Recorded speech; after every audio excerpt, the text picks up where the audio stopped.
நமஸ்காரம். Welcome to Saradha சமையல். நான் சாரதா.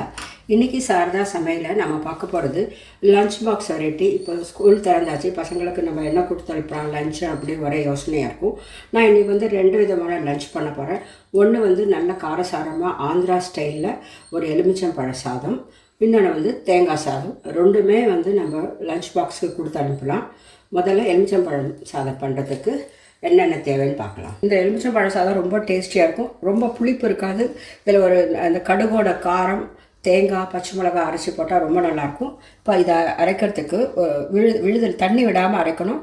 நான் தேங்காய் ஒரு 2 டேபிள் ஸ்பூன் அளவு எடுத்திருக்கேன். ஒரு சின்ன துண்டு இஞ்சி தூள் எடுத்து வச்சுருக்கேன். 1 டீஸ்பூன் கடுகு, 2 பச்சை மிளகாய், கொஞ்சம் கருவேப்பிலை. இதை மிக்சியில் சேர்த்து தண்ணி விடாமல் குறைன்னு அரைச்சி கொண்டு வரணும். இதை குறைன்னு அரைச்சிட்டு நம்ம எலுமிச்சம்பழ சாதம் ப்ரிப்பேர் பண்ணலாம். எலுமிச்சம்பழம் சாதம் பண்ணுறதுக்கும் நம்ம தாளிக்கணும். தாளிக்கிறதுக்கு தேங்காய் எண்ணெய் எடுத்துக்கிறேன். ஏன்னா இதில் தேங்காய் சேர்த்துருக்கேன். தேங்காய் சேர்த்து எதுவாக இருந்தாலும் தேங்காய் எண்ணெய் சேர்த்தா ரொம்ப டேஸ்டியாக இருக்கும். ஒரு 2 டீஸ்பூன் அளவுக்கு எண்ணெய் விட்டுருக்கேன். தாளிக்கிறதுக்கு எல்லாம் ரெடியாக இருக்குது. சாதம் எடுத்து வச்சுருக்கேன். இப்போ இந்த சாதத்தில் நல்லா உதிரியாக வரணுன்னா நான் வெறும் சாதம் மட்டும்தான் எடுத்து வச்சுருக்கேன். அதில் ஒரே ஒரு டீஸ்பூன் அளவுக்கு எண்ணெய் விட்டுடலாம். இந்த எண்ணெய் காயறதுக்குள்ளே இதை நல்லா கலந்து விட்டுட்டா இந்த சாதம் நல்லா உதிரியாக வரும். அடுத்து இந்த தேங்காய், கடுகு, பச்சை மிளகாய், கருவேப்பிலை அரைச்சிருக்கோம் இல்லையா, அதை இதில் சேர்த்துட்டு அதையும் நல்லா கலந்து விட்டுடணும்.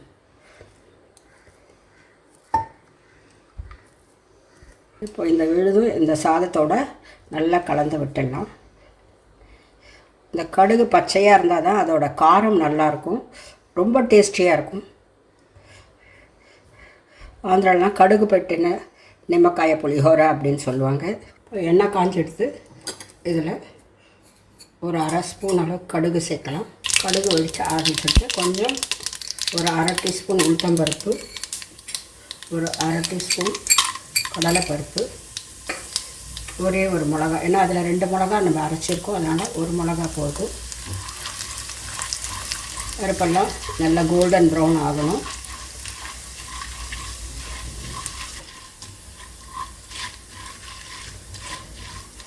நல்லா கோல்டன் ப்ரௌன் ஆகிடுத்து. இப்போது கருவேப்பிலை சேர்த்துடலாம்.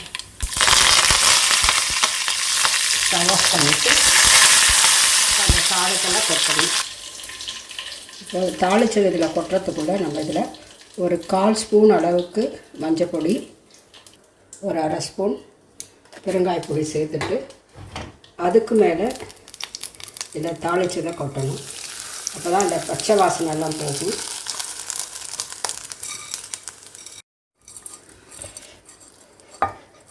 இப்போது இதை நல்லா கலந்து விட்டுடலாம்.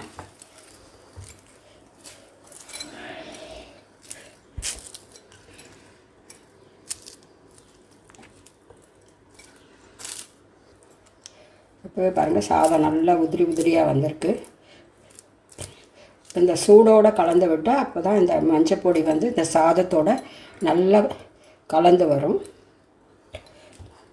இப்போது நல்லா கலந்து விட்டாச்சு. இப்போது கடைசியாக இந்த சாதத்துக்கு தேவையான அளவு உப்பு நான் ஒரு டீஸ்பூன் அளவுக்கு கண்டிட்டத்தில் போடுறேன். அப்புறம் 2 சின்ன எலுமிச்சம்பழம் ஜூஸ் எடுத்துருக்கேன், அதையும் போட்டுடலாம். போட்டுட்டு நல்லா கலந்து விட்டுட்டா ஆவப்பட்டின நிம்மக்காய புளியோரை ரெடி. அதாவது கடுகு அரைச்சி போட்டால் எலுமிச்சம்பழம் சாதம் ரொம்ப நல்லாயிருக்கும். டேஸ்டியான எலுமிச்சம்பழம் சாதம் ரெடி. நம்ம இப்போது தேங்காய் சாதம் பண்ணுறதுக்கு நான் ஸ்டவ் பற்ற வச்சுருக்கேன். வானொலி போட்டிருக்கேன். ஒரு 2 டீஸ்பூன் அளவு தேங்காய் எண்ணெய் விட்டுடுறேன். தாளிக்கிறதுக்கு நான் 2 காஞ்ச மிளகா, கடுகு, கடலைப்பருப்பு, உளுத்தம்பருப்பு, முந்திரி பருப்பு போட்டிருக்கேன். இது காரம் நிறைய இருக்காது, நல்ல மைல்டாக தான் இருக்கும். அதில் இந்த முந்திரி சேர்த்தா ரொம்ப டேஸ்டியாக இருக்கும். கருவேப்பிலை, பெருங்காயப்பொடி, எண்ணெய் காஞ்செடுத்து ஒரு 1/2 டீஸ்பூன் கடுகு போடலாம். 1 டீஸ்பூன் உளுத்தம்பருப்பு, 1 டீஸ்பூன் கடலைப்பருப்பு, காஞ்ச மிளகா 2, முந்திரி. பருப்பெல்லாம் கோல்டன் ப்ரௌன் ஆகணும். கடுகு நல்லா வெடிக்கணும்.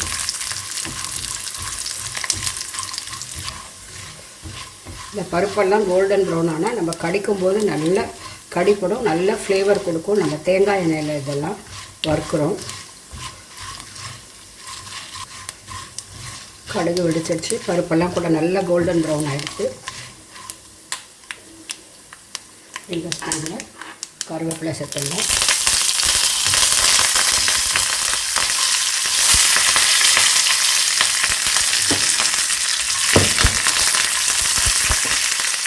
நான் ஒரு மூடி தேங்காயை வந்து கட் பண்ணி மிக்சியில் போட்டு அரைச்சி வச்சுருக்கேன்.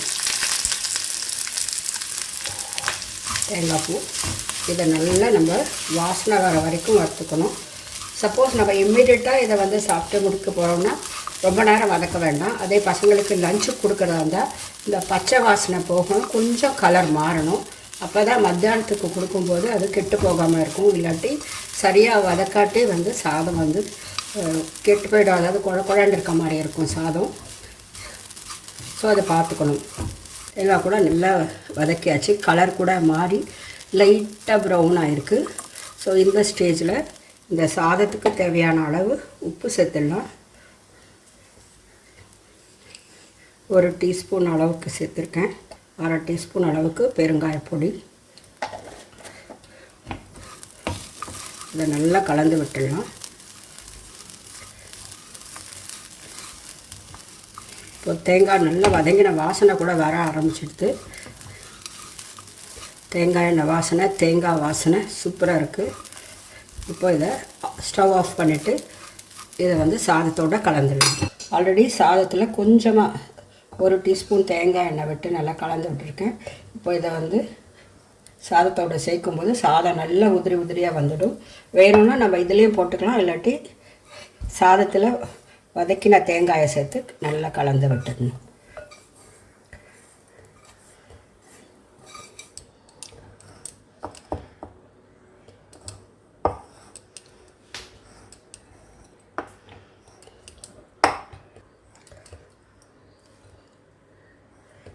லஞ்ச் பாக்ஸ் ரெசிபி ஒன்று வந்து ஆவப்பெட்டின நிம்மக்காய் புளியோகரை, அதாவது கடுகு அரைச்சி போட்டால் எலுமிச்சம்பழ சாதம் டேஸ்ட் பண்ணி பார்த்தோம்.